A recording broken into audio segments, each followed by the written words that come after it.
শুধুমাত্র সিবিআই এর চার্জশিটে যে চাঞ্চল্যকর দাবি করা হয়েছে যে শুধু অস্ত্র লুকোবার জন্যই একেবারে পরিকল্পনা করে শেখ শাহজাহান ইডির আধিকারিকদের উপর হামলা করিয়েছেন এমনটাই নয়, তার পাশাপাশি পুলিশের ভূমিকা নিয়েও তো একাধিক প্রশ্ন রয়েছে। কারণ এজেন্সির ওপরে হামলা হয়েছে শেখ শাহজাহান মার্কেটে, সেই খবর জানানো সত্ত্বেও 1.5 ঘন্টা পরে পুলিশ এসে পৌঁছয়। কি বলছে সিবিআই চার্জশিটে?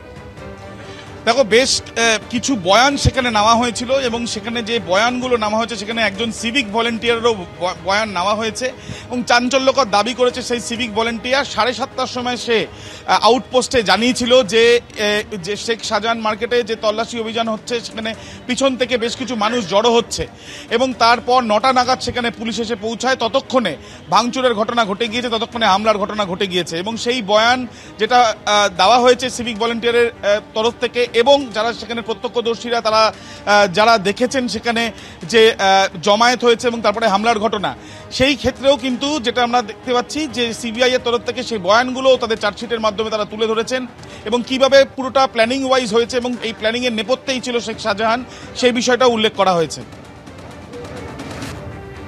একেবারেই আবির, তুমি আমাদের সঙ্গে থাকো। অর্থাৎ সিবিআই এর এবার চাঞ্চল্যকর দাবি চার্জশিটে, যেখানে একদিকে যখন বলা হচ্ছে যে বাড়িতে বিপুল পরিমাণ অস্ত্র শেখ শাহজাহান মজুত রেখেছিলেন, ইডি আধিকারিকদের কাছ থেকে ফোন পেয়ে তিনি পরিকল্পনা মাফিক জিয়াউদ্দিন মোল্লা এবং শেখ আলমগীরকে ফোন করেন। তার ভাই শেখ আলমগীর আবু তালেবের বাড়িতে গিয়ে সেই সমস্ত অস্ত্র রেখে আসেন, লুকিয়ে রেখে আসেন, যা পরবর্তীকালে এনএসজি গিয়ে উদ্ধার করে। শুধু তাই নয়, পুলিশের ভূমিকা নিয়েও কিন্তু একাধিক প্রশ্ন উঠতে শুরু করেছে। আগেই খবর দেওয়া হয়েছিল পুলিশকে, কিন্তু তা সত্ত্বেও এজেন্সির ওপরে যখন হামলা চালানো হয় পুলিশ কিন্তু নির্ধারিত সময় 1.5 ঘন্টা পরে গিয়ে সেখানে পৌঁছায়। অর্থাৎ পুলিশের ভূমিকা নিয়েও কিন্তু ইতিমধ্যেই সিবিআই প্রশ্ন তুলতে শুরু করেছে। রানীগঞ্জে সেনকো গোল্ডের দোকানে ডাকাতির ঘটনা ঘটেছিল রবিবার, আর মঙ্গলবার অর্থাৎ গতকাল হাওড়ার ডোমজুড়ে একই ঘটনা এবং 3 দিনের মধ্যে দুটো ডাকাতির ঘটনা ঘটে গিয়েছে এবং একেবারে সামান্য দূরত্বেই ছিল পুলিশ ফাঁড়ি। তা সত্ত্বেও পুলিশ কেন ব্যবস্থা নিতে পারল না, এই প্রশ্ন কিন্তু ইতিমধ্যেই উঠতে শুরু করেছে।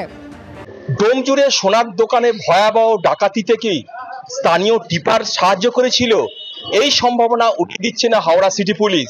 গতকাল ডোমজুড়ের এই সোনার দোকানেই 4 জন সশস্ত্র ডাকাত আসে এবং এই দোকানের ভেতর ক্রেতা সেজে ঢুকে দোকানের যে মালিক এবং তার ছেলেকে মাথায় রিভলভারের বাঁট দিয়ে মারেন এবং তারপরে তারা এখান দোকানের যাবতীয় সোনার গয়না লুট করে বাইকে চেপে এই হাওড়া আমতা রোড ধরে তারা চম্পট দেয়। এই ঘটনার তদন্তে নামে হাওড়া সিটি পুলিশের পদস্থ কর্তারা এবং এর পাশাপাশি সিআইডির যারা ফরেনসিক টিম তারাও তদন্তে গতকাল এসেছিল।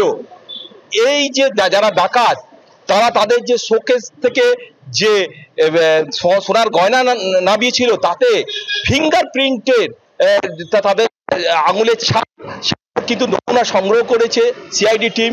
এর পাশাপাশি যেটা জানা যাচ্ছে যে সিসিটিভি ফুটেজে কিন্তু প্রত্যেকটা ডাকাতদের মুখের ছবি পাওয়া গেছে। প্রাথমিক তদন্তে পুলিশ মনে করছে এই যে ডাকাত দল তারা বিহার অথবা ঝাড়খণ্ডের হতে পারে এবং তারা একাধিক ডাকাতির ঘটনায় যুক্ত এবং যেভাবে তারা এই সোনার দোকানে এসেছে এবং 10 থেকে 15 মিনিটের মধ্যে পুরো অপারেশন সারে, তারা কিন্তু এ ব্যাপারে এক্সপার্ট বলে তারা হাওড়া সিটি পুলিশের পদস্থ কর্তারা মন্তব্য করছে। ক্যামেরায় মফিজুল খান, শুভেন্দু দাসের সঙ্গে সুনীত হালদার, এবিপি আনন্দ, হাওড়া।